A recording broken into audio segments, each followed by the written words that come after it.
Olá, seja muito bem-vindo a mais um À Conversa Com. Hoje estamos no Bel Canto, um dos mais prestigiados restaurantes lisboetas e portugueses, com um dos mais galardoados chefes portugueses e um dos melhores chefes do mundo. Comigo hoje, o chefe José Avilés. Olá. José, eu tive que investigar um bocadinho acerca da sua vida. Muita dela é pública, o chefe faz parte dos nomes de casa de todos os portugueses, mas descobri que poderíamos, em vez de ter aqui um chefe, ter um carpinteiro e depois disso um arquiteto. Um homem que gostou tanto de construir e desconstruir, trouxe isso para a cozinha? A cozinha tem um lado muito importante de artesão, não é? Este lado de artesanato, de criatividade, de projeto, e por isso eu acho que de alguma maneira trouxe. Eu queria ser carpinteiro com 6 anos, por isso acho que é como muitas crianças que podiam ter sido astronautas, eu queria ser carpinteiro, algo mais terra a terra. Arquiteto teria sido uma possibilidade mais forte, porque estudei artes e era o que eu queria fazer durante muito tempo. E acho que há aqui uma mistura das várias coisas e depois um grande gosto pela cozinha, que foi o que me trouxe para estas lides. O chefe diz que dedicou-se à cozinha porque adora comer. E eu descobri que havia uma funcionária da família, a Mi, que cozinhava para si, para a irmã e para os primos, e que tinha que levar com as espreitadelas no forno e de levantar das tampas. Para o chefe ver um bocadinho do que é que estava a acontecer. Esse lado infantil ou da sua infância é trazido para os pratos hoje. Essa memória, como no Ratatouille, eles brincam que as memórias vêm através do paladar. Eu acho que tudo, principalmente em disciplinas artísticas e de criação, tudo o que nós vivemos e nos marcou é trazido. É impossível nós esquecermos o passado ou contornarmos essas vivências. E por isso vem certamente também, e essa altura mostrava já o meu gosto pela cozinha, a minha curiosidade. E eu acho que não há nada que eu faça agora que não seja de alguma maneira inspirado nas vivências do passado. Umas mais diretamente essas, outras diferentes, viagens, sabores, pessoas, mas é inevitável e aliás eu acho que é parte da riqueza de tudo isto e dos pratos e do que servimos. Dessa infância traz também a paixão pelos ingredientes. Eu descobri que adorava subir às árvores, comer fruta, já brincava com a horta da família, que é uma horta que eu penso que recriou em sua casa recentemente. Esse lado dos ingredientes, ser um chefe de cozinha e ter os ingredientes de Portugal é uma vantagem competitiva. Porque eu acho sempre que os nossos ingredientes são um bocadinho mais honestos. Não sei, posso estar a ser injusto para as outras culinárias. Temos de facto produtos muito bons, mas há muitos países também com produtos muito bons. Eu diria que se calhar Portugal no peixe é onde se distingue mais. Acho que infelizmente os legumes é alguma coisa que sempre ficou e tem ficado em segundo plano. Sempre foi visto como um acompanhamento, como uma guarnição, e poucas vezes como um prato principal, e acho que temos legumes também maravilhosos e temos também a particularidade, quer dizer, por mais que sejamos um país pequeno, temos uma grande riqueza de diferentes gastronomias de região para região, com a proximidade do Atlântico, com um clima mediterrâneo, com o litoral, o interior, com o norte e com o sul, o ter uma horta ao pé do mar, onde os legumes e muitas vezes as frutas num pomar apanham o sabor, a salinidade do mar, onde ao ter um tomate de um Alentejo interior ou o tomate do Douro, que tem aquela doçura toda no verão, isto é uma grande riqueza que acho que devia ser mais bem explorada. O chefe pode falar sobre isso porque investigou sobre a gastronomia portuguesa, foi a sua tese de curso, licenciou-se em Comunicação Empresarial, exatamente, com uma tese sobre gastronomia onde conheceu 100 nomes da gastronomia portuguesa. Quando fez essa tese, já era um bocadinho um estudo de mercado do que é que se estava a fazer e do que é que poderia ir. Já havia um desejo futuro de um dia eu vou fazer parte deste grupo? Não, quando eu fiz a tese já tinha a certeza absoluta que queria ser cozinheiro. Já inclusive tinha estado a estagiar. Não sei se era um estudo de mercado, mas era para entrar um bocadinho no mundo e e ter a oportunidade de fazer um estudo muito interessante e conhecer também muitas pessoas da área. E de facto foi marcante. Tive a oportunidade de ter a Maria de Lourdes Modesto como minha patrona da tese e conheci de facto 100 pessoas, onde eram 50 portugueses e 50 estrangeiros a viver em Portugal, ligados de alguma maneira à gastronomia portuguesa.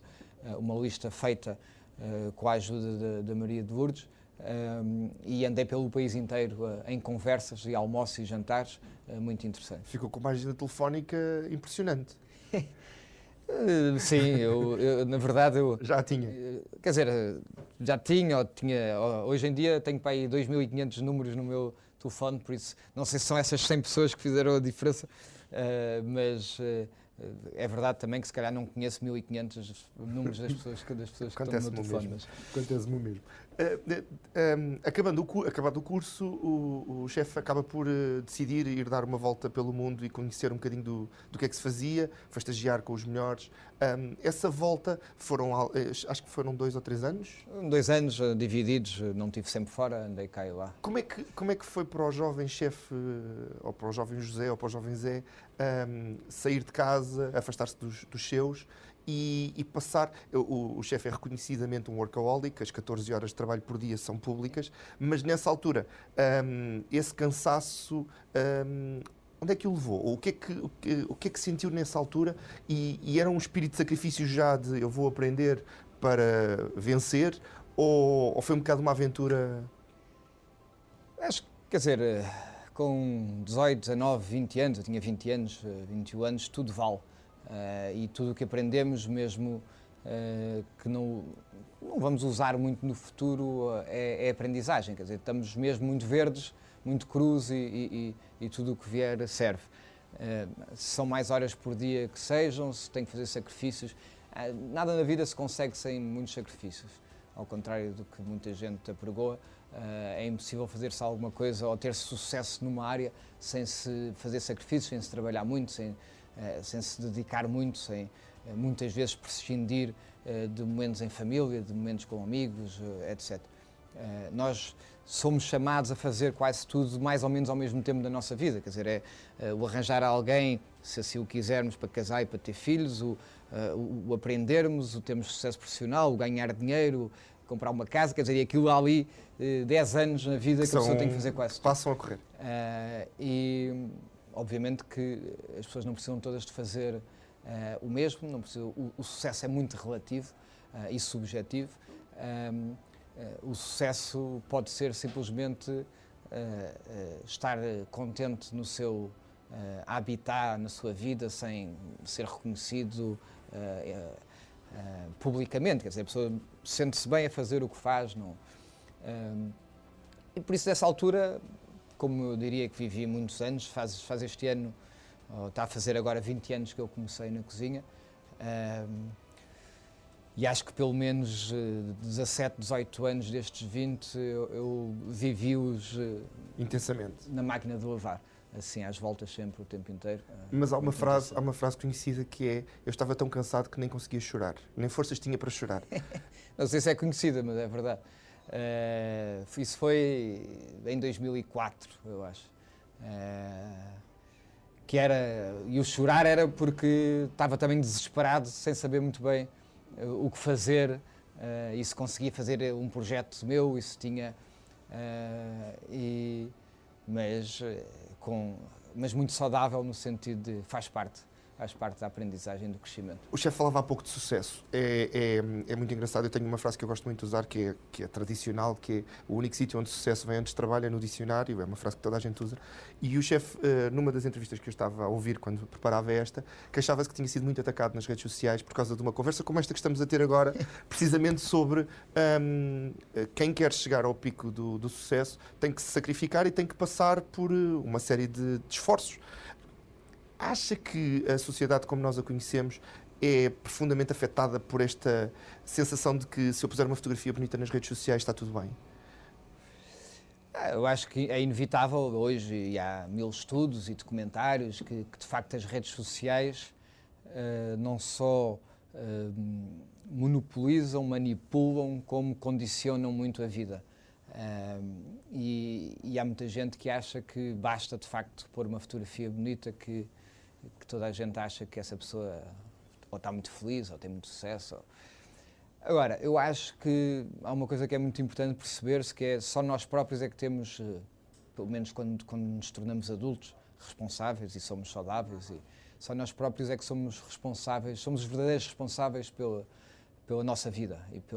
Nós muitas vezes encostamos e achamos que um estado social nos vai salvar, que os nossos pais não sei o quê, que aquela pessoa é que...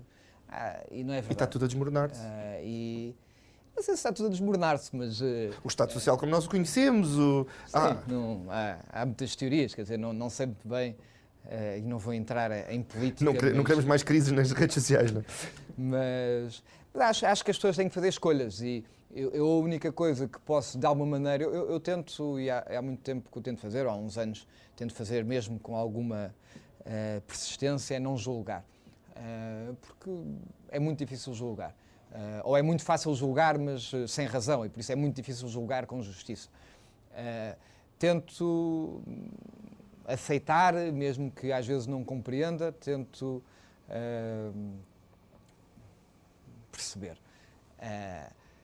Agora, acho que é muito difícil ter-se, e aí é que eu me custa não julgar, ou pelo menos não apontar o dedo, ter-se o melhor dos dois mundos. E isso aí é que às vezes reprovo, que é pessoas que dizem que querem ser não sei o quê, mas só têm 8 horas de trabalho por dia e é o cronómetro. Ou 5, ou não podem não sei o quê, ou não estão para isso, ou um fim de semana é sagrado. Quer dizer, acho ótimo, e se o conseguirem... Mas não dá para ter as duas coisas ao mesmo tempo, ou dificilmente se consegue ter as duas coisas. Dificilmente, acho que tem que ser mesmo muito genial, ter muita sorte, ou o que seja, mas é muito difícil. Se o conseguirem, é ótimo. Quer dizer, eu também, se calhar, em alguns momentos me arrependo de não ter estado com os meus filhos, não ter feito algumas coisas que eu gostava de fazer, ter perdido casamentos, batizados, uma série de encontros familiares e de amigos que os perdi, mas faz parte, a vida é assim. O chefe é um esforçado nato. Eu até contava há pouco em off, antes do chefe chegar aqui ao set, que até a história de amor do chefe é uma história de esforço. Conheceu a mulher da sua esforço, vida. É de luta. Eu acho que é a de luta, Vata. Eu dou-lhe... Em esforço é diferente. Não, sim, mas é engraçado porque conhece-a no liceu, fruto do rugby, que é um dos desportos. Seu colega, o seu treinador de rugby era colega de turma, se não me engano, da esposa. Passam-se não sei quantos anos, encontram-se outra vez, dá-lhe um terceiro lugar num almoço de amigos. Esta história depois podem procurar num podcast da Rádio Comercial, que está contada e esta entrevista não é uma entrevista para saber da vida amorosa do chefe, mas toda esta história, e desta história toda eu guardei um pedaço que eu achei delicioso, que é o anel de noivado. O chefe, na altura, a trabalhar no Tavares, não tinha os recursos de outras alturas e decide-se a desenhar a própria peça, fazendo todos os esquemas no Moleskine, que é um caderno de notas, não é? E vai ter com uns amigos que têm uma orivesaria ou que estão ligados e produz ou reproduz o mais possível um anel que ela amava, que tinha comprado no Brasil, se não me engano. No Brasil, sim. Essa paixão pelo detalhe, esse esforço de eu tenho que ir mais além, e que basicamente destruiu as hipóteses de um montão de homens que ouviram aquela história daí para a frente, porque pôr o joelho no chão e pedir em casamento é fácil, é um bocadinho o segredo do sucesso disto tudo. Acho que o segredo do sucesso disto tudo, seja lá ele qual for, este tudo e este sucesso... Isto tudo é a vida amorosa, o casamento, os filhos... Lá está, mais uma vez, é subjetivo. Acho que o sucesso tem que ser tudo, não é? Porque ter, como o chefe dizia há pouco, ter os restaurantes e não ter os filhos e não ter a mulher, se calhar os restaurantes não tinham graça nenhuma. O segredo do sucesso é uma grande equipa. Tanto aqui como em casa, é isso, é uma grande equipa. Se eu sou persistente e resiliente e obcecado às vezes, e acho que também sou, e acho que isso faz alguma diferença quando ninguém acredita ou ninguém quer saber, eu continuo. Gosto de fazer a diferença, gosto de provocar um sorriso na cara das pessoas que eu gosto e mesmo pessoas que eu não conheço, e acho que isso é a grande, talvez uma das grandes características dos cozinheiros, que é essa generosidade de querer proporcionar um momento. Eu, para mim, adoro comer e continuo a adorar comer, mesmo estando sempre à volta de comida e de tachos, mas é muito mais importante para mim servir alguma coisa muito boa do que estar a comer alguma coisa, porque o poder partilhar o que eu faço é o que me alimenta, no dia a dia. A persistência é muito importante e é das coisas que eu tento passar aos meus filhos, às vezes com mais sucesso, outras vezes com menos. Hoje vivemos numa vida que, pelo menos aparentemente, é muito mais fácil e rápida, porque nós, mesmo assim, somos da geração, ainda em miúdos, começa a aparecer o comando de mudança, a pessoa já nem tem que se levantar para mudar. Antes o comando éramos nós. E hoje, quer dizer, o comando já é praticamente um instrumento antigo, no sentido de que a pessoa pode pôr para trás e ver o que é que passou na televisão, pode chegar à hora que quiser para ver não sei o quê, e por isso habituámos um bocadinho a um outro registro, e acho que é muito, muito, muito importante ser-se persistente e resiliente. Mas por aí também não pode ser o foco. O chefe é conhecido por ter conseguido estar perfeitamente focado, apesar das múltiplas coisas em que atua. Ouviu a dizer também que não consegue ler, que recomeça a ler o livro várias vezes, porque para parar para ler o livro está a pensar num montão de outras coisas e tem que, apesar de o estar a ler, não o está a ler. Estou um mau leitor nesta fase da minha vida. Mas esse foco não na leitura, mas nas outras coisas, não é uma característica que se calhar os nossos filhos não vão conseguir ter por terem uma vida em que têm múltiplos ecrãs abertos e múltiplas coisas ao mesmo tempo? Eu não sei, eu acho que nós temos que ter... por acaso há 2 dias vi o documentário na Netflix o Dilema das Redes Sociais. E gostei muito, por acaso acho que está muito bem feito, mas confesso que não fiquei surpreendido com praticamente nada. Não há ali nada de revolucionário para quem tenha... E não fiquei nada tão preocupado como me transmitiram outras pessoas. Ou seja, eu já sei aquilo tudo, eu já sei que quando ponho uma fotografia, mesmo que apague passado 2 segundos, que fica para sempre lá, sei que me tentam manipular a toda a hora para eu comprar isto. Eu, obviamente, fico preocupado que pessoas sem capacidade de julgamento sejam manipuladas. Agora, eu se leio aquela notícia porque me sugerem para ver aquele anúnciozinho, não é por aí também. Se sabem que eu estou aqui ou ali, também não tenho nada a esconder nesse sentido. Até porque nós somos de uma geração em que tínhamos o Reader's Digest que nos dava um carro de 3 em 3 meses, recebíamos umas chaves. Esse género de publicidade foi só evoluindo para o que nós conhecemos hoje, não é? Acho que os nossos filhos têm que saber, a certa altura da vida deles, têm que saber escolher e têm que ter a capacidade de pensar que isto é uma área da vida deles, mas que há outras. De facto, têm um mindset completamente diferente. Para eles vai ser completamente normal um carro sem condutor, os carros elétricos, há uma série de coisas que está completamente enraizada já neles. A história dos vídeos e da acessibilidade tecnológica, mas é muito importante perceber-se que a tecnologia é também o que nos permite sermos muito melhores em muitas outras coisas. Fala-se muito de um dia que vai surgir a inteligência artificial. Está aí mais do que nunca. Implementada há anos, os algoritmos, as coisas todas, tudo o que se passa. Faz hoje já operações de corpo aberto a 1000 km de distância com robôs, com médicos a 1000 km a manipularem esse robô, diagnósticos feitos a 100% por robôs com inteligência artificial. E por isso é um mundo novo. E é de facto verdade que 5 anos hoje são muito diferentes de 5 anos há 20 anos atrás. Espera-se que os próximos 25 anos evoluam o mesmo que os últimos 200 evoluíram. Por isso, não sei até que ponto nós percebemos exatamente o que isso é. Sei que nós, na verdade, também nos preparamos muito mais rápido e as camadas jovens, as novas gerações, mais ainda do que nós. Eu acho que eles vão conseguir ter o mesmo que nós e vão ser ainda melhores. Não sou muito pessimista nisso. Sou otimista, acho que sem ter algum cuidado de facto com o futuro do universo em si, com problemas ambientais. Agora, é muito claro qual é o maior problema que existe no mundo e é excesso de população. Por mais que se tente fazer mais 1000 coisas, o grande problema no mundo é excesso de população. Que também tem implicações na comida, não é? Tem implicações em tudo. Tem implicações no uso do carbono, tem implicações na tal pegada, tem implicações em tudo. Tudo é... se nós pensarmos que, e agora estamos a atravessar esta fase pandémica, se pensarmos que há pouco mais de 100 anos atrás tivemos a gripe espanhola, 1918, logo a seguir à Primeira Guerra Mundial, e éramos 1 bi de pessoas, 1.000 milhões. E hoje somos 7,9 e talvez a chegar aos 11 nos próximos 15 anos. É impossível que o mesmo universo consiga alimentar, consiga e manter. Dar teto, consiga... Quer dizer, é impossível.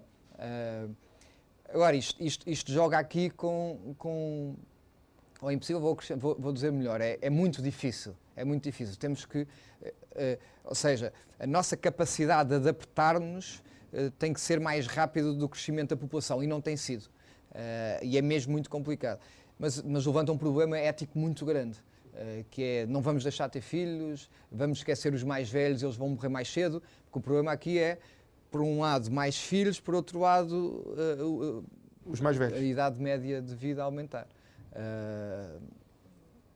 E é um problema grande, Há muitas coisas para fazer e temos que fazer, mas não sei de que maneira é que vai ser contornado. Temos que arranjar, se calhar, um país, um mundo ao lado para a malta. Vamos para Marte, com o Elon Musk. O chefe falou aqui de várias coisas muito interessantes. Uma foi este futuro tecnológico, e a minha primeira pergunta era relativa a isso. Para onde é que a comida vai? Porque nós já tivemos uma comida do futuro, que foi a onda molecular, que teve muito na moda há uns anos e que, entretanto, eu acho que suavizou um bocado. E a segunda era um bocado esta coisa das novas tecnologias também na comida, porque fala-se de insetos como fonte de proteína, fala-se de um montão de carnes artificiais, impressoras de alimentos. Para onde é que acha que isto vai se direcionar? Eu acho que dificilmente a alta cozinha se vai agarrar demasiado a isso. Eu acho que há um caminho claro, pelo menos neste ciclo agora, de ir para a terra, de ir para a tradição, de ir para o local, um bocadinho também agarrado à preocupação, de facto, do meio ambiente, etc. Eu acho, quer dizer, insetos sempre se comeu em muitos sítios. Eu não sou um grande apologista de servir insetos aqui, porque não faz parte da nossa cultura. Eu acho que as coisas têm que ter sempre uma história para contar, e é muito... Só para ser diferente e para ser engraçado, eu acho que não faz sentido. Eu provei já essas carnes feitas em laboratório, com células estaminais. Estão muito longe ainda de ser uma coisa boa. Os hambúrgueres vai ser a primeira coisa a ser feita, e acho possível, por exemplo, que o McDonald's ou uma outra marca de hambúrgueres de fast food entre numa coisa dessas, porque de facto tem grandes vantagens em termos de redução do carbono, CO2, por causa da basicamente, uma vaca pode dar milhares de hambúrgueres, porque aquilo é tudo desenvolvido em laboratório. Agora, ainda não conseguiram desenvolver bem a gordura, e por isso tem um sabor ainda muito diferente. Eu acho que ainda vamos passar por uma fase onde vamos experimentar coisas más que não funcionam, e depois, mais à frente, é que vamos encontrar um caminho mais certo. De resto, não sei muito bem. E tem curiosidade nisso. Já vi que está muito à vontade no tema. É um tema que acompanha?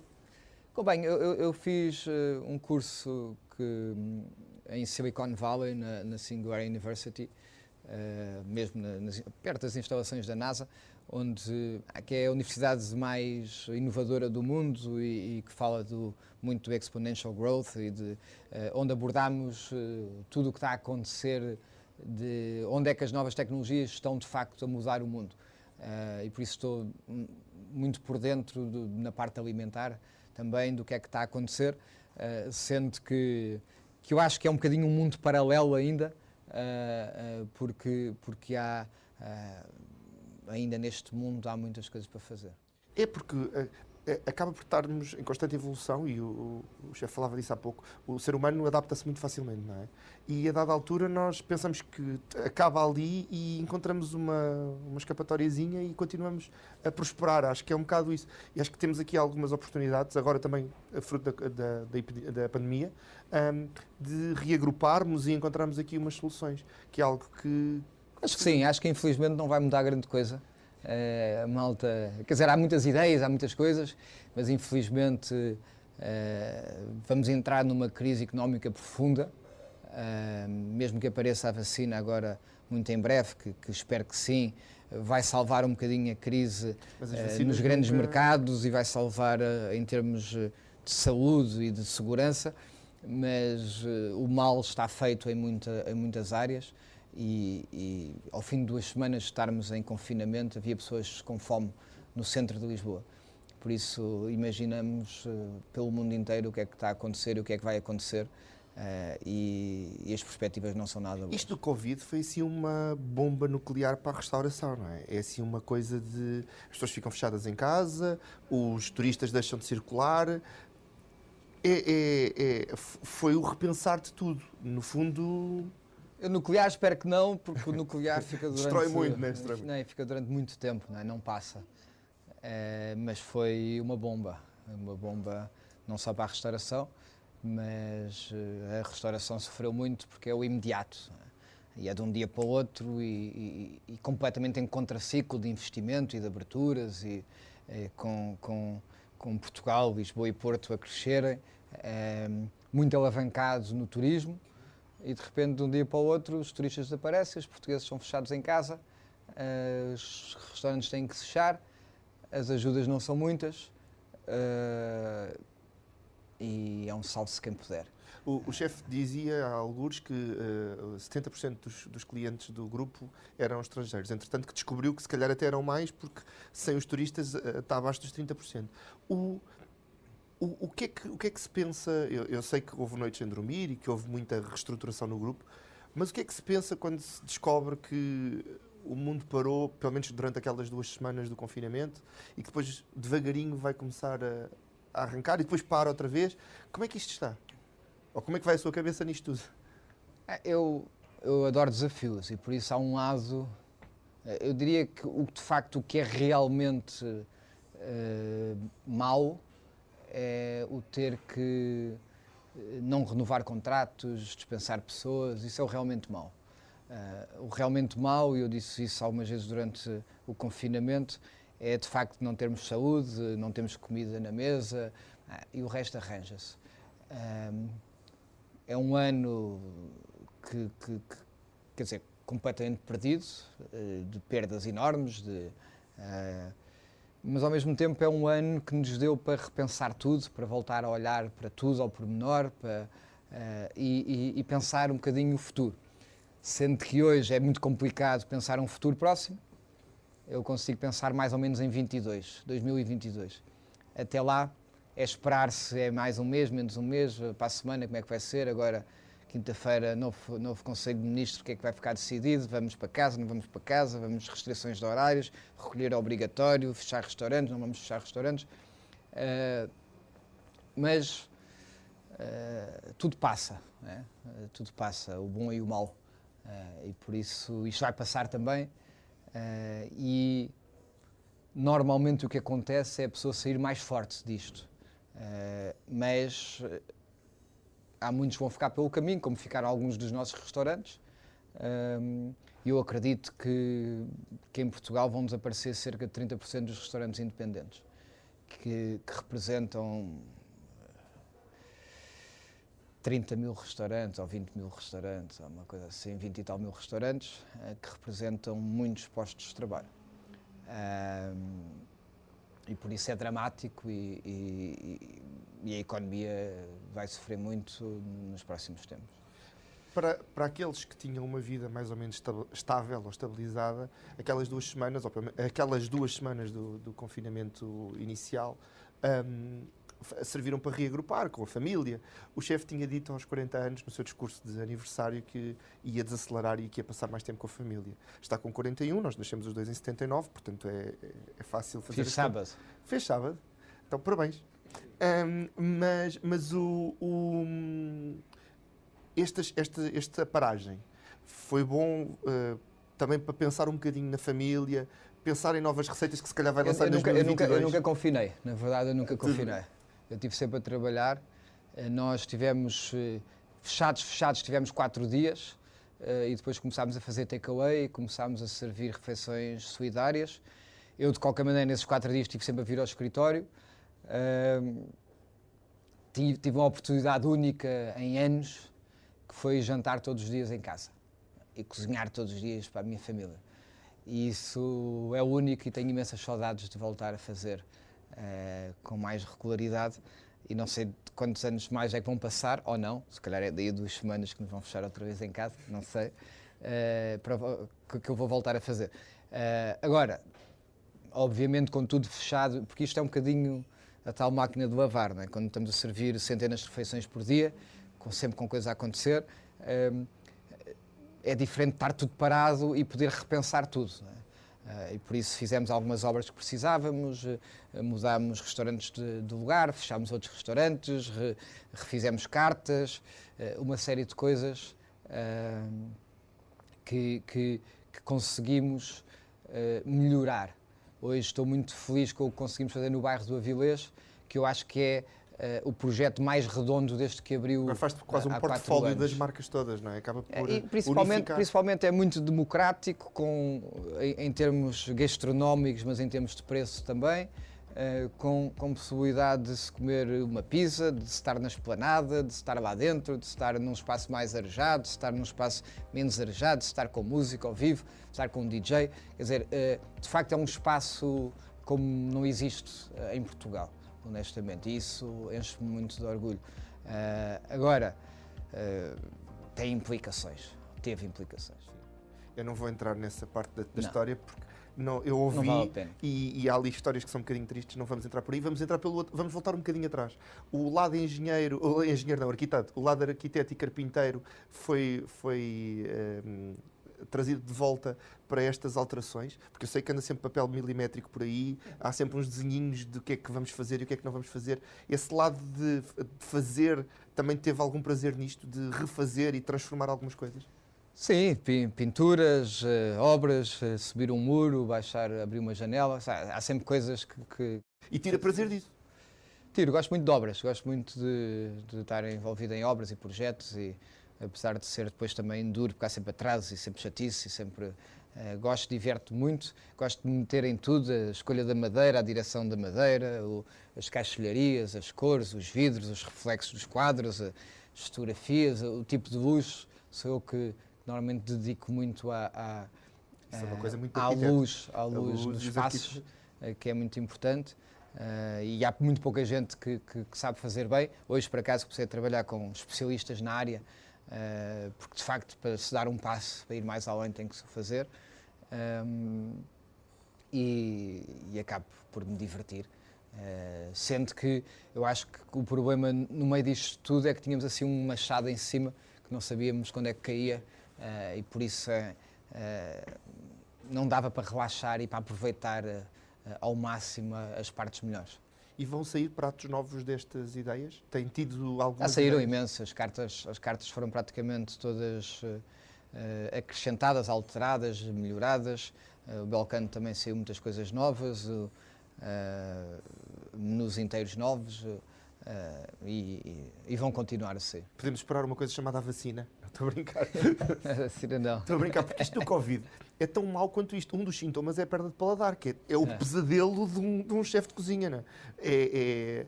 Acho que é durante pouco tempo, mas não se sabe bem. Graças a Deus, porque senão era super desagradável. Isto do Covid tem também outras histórias pelo meio. O José contou a dada altura que a mãe perdeu a irmã, penso eu, perdeu uma tia, e que vocês deram um abraço. E eu não sou este entrevistador do sentimento, mas eu ao ouvir aquilo fiquei um bocadinho impactado, vou-lhe dizer.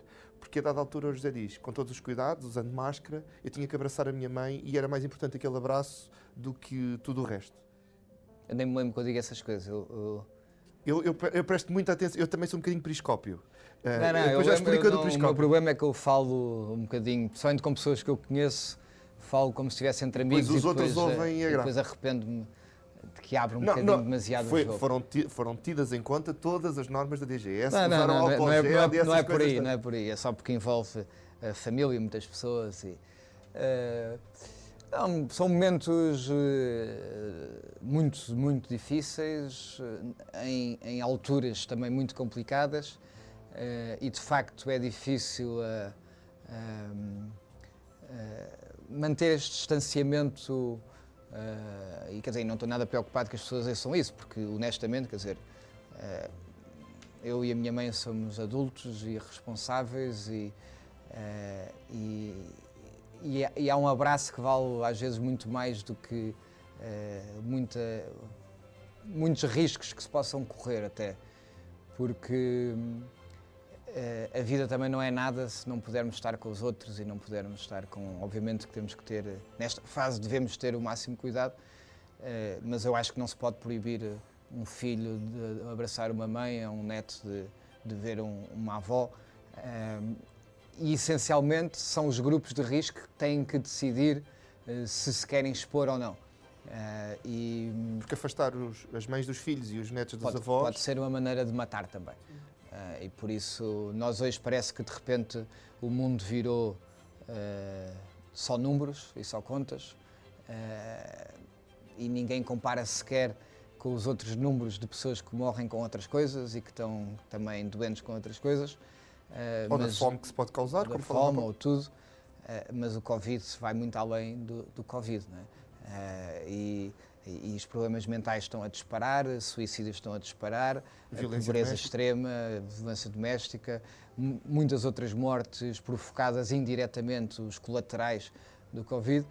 E por isso acho que, sem querer embandeirar de arco e sem sermos manipulados pelas fake news também de um lado ou do outro, temos que canalizar bem e perceber o que é que de facto podemos ou não podemos fazer, que cuidados é que temos que ter, mas não ostracizar os mais velhos, porque havia uma fase que as pessoas achavam que eram os mais velhos que pegavam mais aos outros. Eles, coitados, eles apanhavam mais, mas não, e morriam mais disso, não, ou morrem mais disso, mas não, e de repente as pessoas afastavam-se deles e não queriam. E a solidão é uma morte que pode ser mais lenta, mas é também uma morte. Em que é que mudou a experiência no Bel Canto? Eu sei que o Zé adora a parte de servir, apesar de ser uma coisa muito violenta. Está tudo igual, mas de máscara. E as mesas um bocadinho mais afastadas umas das outras. Porque reduzimos o... Sendo que o Bel Canto já tinha por si só um espaço com um afastamento de mesas grande. Hoje não ocupamos algumas das mesas para ir de acordo com o que nos é exigido. De resto, no Bel Canto, principalmente, mudou muito pouco. As pessoas estarem de máscaras, que eu acho, na verdade a equipa estar de máscara, e as pessoas que entram de máscara depois quando chegam à mesa tiram, não dá para comer com máscara, e acho que as máscaras vão ficar durante muito tempo. Acho que nós vamos ficar o ano todo de 21 com máscara, pelo menos, e acho que se vai mudar o costume e as pessoas que tiverem uma mínima constipação vão pôr uma máscara, e eu acho que até é positivo. Ainda ontem vi os números e penso que baixou cerca de 20% a 30% a venda de antibióticos no princípio, neste primeiro semestre. E na América Latina, no inverno, também se notou que a gripe, que era um medo que toda a gente tinha, também se notou que a gripe não atacou tanto por causa da máscara. Porque a pessoa anda de máscara e tem mais cuidados, e a lavagem de mãos, ninguém lavava as mãos, já é uma coisa que, por acaso, na restauração, uma coisa que nós estamos habituados sempre a lavar muitas mãos, mas no dia-a-dia, noutras áreas e as pessoas, quer dizer, perdeu-se um bocadinho aquela história de eu fui educado sempre antes de ir para a mesa a lavar as mãos, não sei o quê, e hoje em dia via-se muito menos. E eu acho que isto voltou a inserir-se um bocadinho nos costumes, vamos ver se fica. De resto, quer dizer, eu acho que não mudou muito e tentamos que não tenha mudado. Quer dizer, os pratos são servidos, nós tínhamos pouco, quer dizer, eu acho que o que tem que mudar radicalmente é os buffets, as coisas que são partilhadas, isso é que é... Ora, sendo assim, este serviço, onde cada prato é feito para aquela pessoa, com o máximo cuidado, muitas vezes com luvas, agora com máscaras, não mudou muito. O chefe está muito ligado à internacionalização da cozinha portuguesa, estudou muito lá fora, visitou muitos outros restaurantes onde serviu refeições, fez refeições nas embaixadas portuguesas no mundo inteiro. O que é que acha que vai acontecer com estes projetos todos de internacionalização? Não estou a falar só dos seus, porque vocês têm projetos no Dubai, penso que estavam a alargar para Macau, ou estão a alargar para Macau. Não falo só para si, mas falo para estes objetivos que nós tínhamos de levar a cultura portuguesa lá fora. Vai toda a gente recuar? Nós vamos recuar para Portugal e os outros vão recuar para a casa deles também? Ou vai-se tentar manter um bocadinho este... Não, eu acho que não vai. Eu acho que pode ser uma boa alternativa para não pôr os ovos todos no mesmo cesto. Acho que se tem que ter cuidado e perceber para que mercados é que se está a ir. Nós estamos a deparar-nos com grandes hotéis e grandes restaurantes, principalmente nos mercados mais maduros, que estão a desaparecer, não é? Londres, Nova Iorque, Hong Kong, sítios, de facto, cidades onde as rendas são muito caras, onde há muitos negócios que não estão a resistir. E eu acho que tem que se ter, acho que a gestão vai mudar um bocadinho, a pessoa vai ter um bocadinho mais atenção a alguns investimentos que vai fazer, mas eu acho que acho que vai voltar tudo ao mesmo, e muito rapidamente. Até podemos contar com um cantinho do Avilés ou algo semelhante em Macau brevemente? Não, eu não, quer dizer, estamos com um projeto, eu gosto muito de Macau, sim, estamos com um projeto em andamento em Macau, não sei ainda o que é que vai acontecer, mas não será pelo Covid ou não será, pelo menos não será pela mudança de não será uma mudança de estratégia pelo Covid. Pode ser uma mudança estratégica porque não me apetece continuar a viajar como viajava, ou não sei, não estou a revelar para lado nenhum, a desvendar para lado nenhum, mas acho que acima de tudo isto nos fez, por exemplo, das coisas que eu estou mais contente é de não viajar tanto. Eu fiz 67 voos o ano passado e é muito cansativo, é mesmo muito cansativo. E o poder estar agora tantos meses seguidos, por mais que me apeteça já às vezes viajar, é muito bom poder estar aqui, dormir em casa e organizar. Eu ficava sempre sem metade do mês em viagens, e o cansaço e a volta, o tempo que se demora a recuperar e ficar 3 dias em Nova Iorque, 2 dias em Hong Kong, 3 dias em São Paulo, nem sequer chegar a uma cidade e não usufruir praticamente de nada e estar baralhado entre jet lags e por isso sabe bem estabilizar um bocado. Falando nas viagens, falou em São Paulo, o projeto de televisão com a Globo, que infelizmente foi suspenso também por causa desta questão. Como é que foi o chefe português de um país de 10 milhões de habitantes, que todos gostam de si, mas de um momento para o outro ser visto por 80 milhões e com um público como o brasileiro que não dá espaço para nada? A dada altura, imagino que não conseguia sair à rua porque com os brasileiros não funciona de outra maneira. Não, foi uma experiência, está a ser, não sei muito bem se eu retomo, mas uma experiência muito interessante. É gravado no Rio de Janeiro, que é uma cidade que eu adoro, uma das minhas preferidas do mundo. Passei lá em 2019, em agosto, o mês inteiro, e agora ia passar 20 dias em março e interrompi a meio, mais ou menos, para voltar e viajei, voei nos últimos dias antes dos aeroportos começarem a fechar lá. E é um formato interessante, porque acaba por ter também uma... É um formato original da Globo, acho que muito bem pensado, com profissionais, mas a apanhar profissionais um pouco por todo o Brasil, com pequenos produtores, a promoção da cozinha brasileira, e aprende-se muito porque eu vejo também ingredientes que não conhecia, com os meus parceiros jurados, os mestres, e também com os concorrentes. Uma experiência muito interessante, muito carinho por parte do mercado brasileiro, do público, na rua, e de facto, eu, esta segunda vez, quando cheguei ao aeroporto, de repente o segurança da alfândega, toda a gente me conhecia, ou muita gente me conhecia, mas sempre com muito carinho, são mais efusivos e nas redes sociais se calhar comentam mais e falam mais, mas sempre com muito respeito e com muita consideração, carinho. Acho que acima de tudo, também recebi algumas mensagens a dizer que eles diziam, sai daqui, colonizador, não sei o quê, mas faz parte também, é divertido. Esse lado tinha que haver, se não houvesse site não havia internet, não é? Acho que aquilo alimenta as redes. Dito isto, o chefe diz que jamais participaria num concurso desses. Eu acho engraçadíssimo um chefe galardoado porque dizer... não sabia, acho eu, Primeiro confesso que para mim a cozinha para competir é estranho. Não é... até não me importa avaliar, mas não gosto de levar a minha...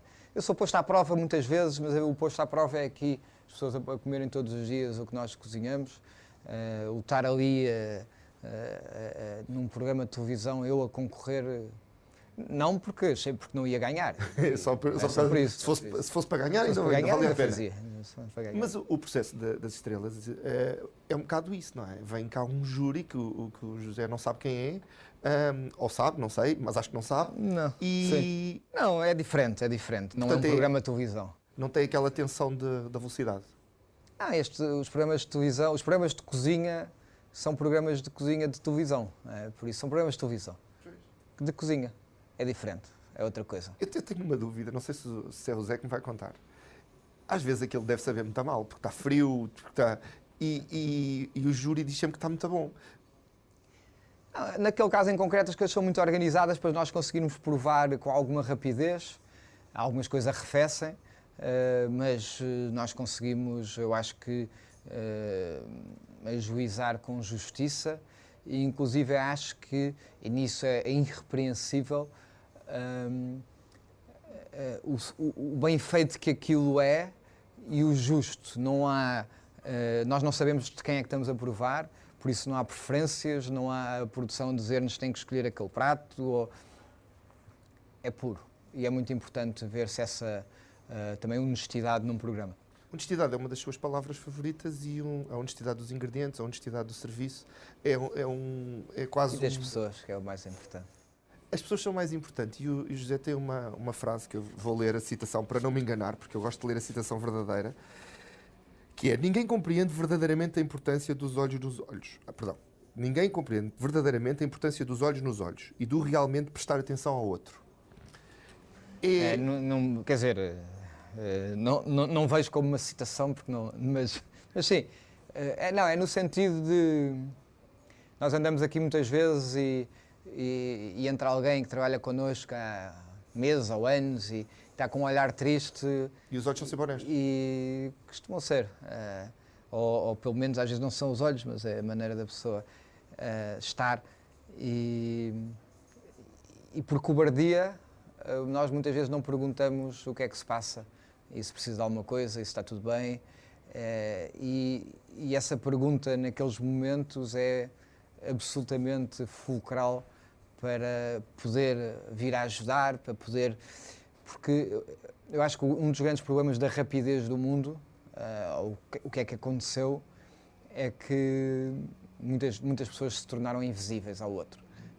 E por isso não têm o mínimo de acompanhamento, não têm o mínimo de apoio, e há muitas pessoas a sentirem-se invisíveis. E por isso a entrar em depressões, a suicidarem-se, e é por isso. E essa atenção aos outros e ao que o rodeia valeu-lhe a alcunha de periscópio, que é uma alcunha que eu adorei. Quando era miúdo. Que eu adorei, que é prestar atenção a tudo e a todos.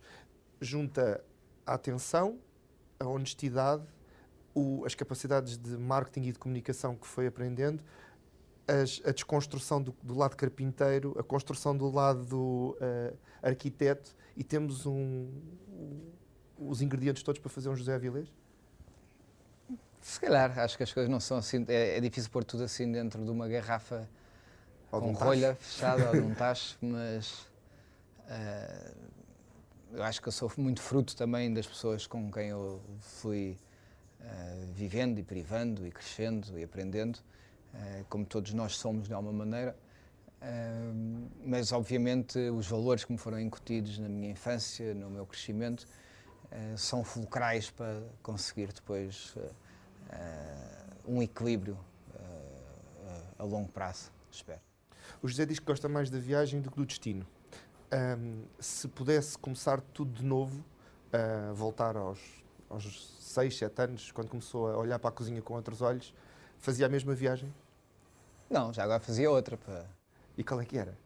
Não sei. Mas esta já está feita, se calhar fazia outra, porque o giro é fazer viagens novas. O que é que podemos esperar? Agora, eu sei que estamos a reestruturar o grupo, estamos a planear, mas o que é que vai aí dentro que gostava de fazer? Como disse o David Bowie um dia, não sei exatamente o que é que eu vou fazer, o que é que vai ser, mas prometo que vai ser divertido. É uma boa...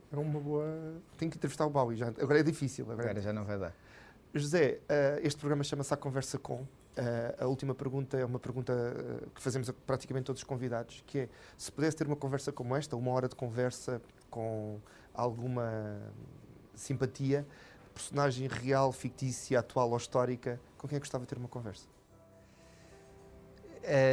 Juro que não é para puxar a lágrima, mas gostava de tê-la com o meu pai. Imagina que sim. Morreu quando eu tinha 7 anos e por isso o poder estar uma hora à conversa com ele era...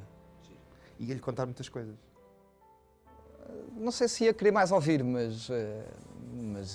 porque eu tenho a ideia que ele está a ver onde quer que esteja, mas é uma conversa. Obrigado, José.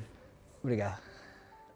Nós voltamos para a semana com mais uma conversa, se não tão interessante, pelo menos tentaremos.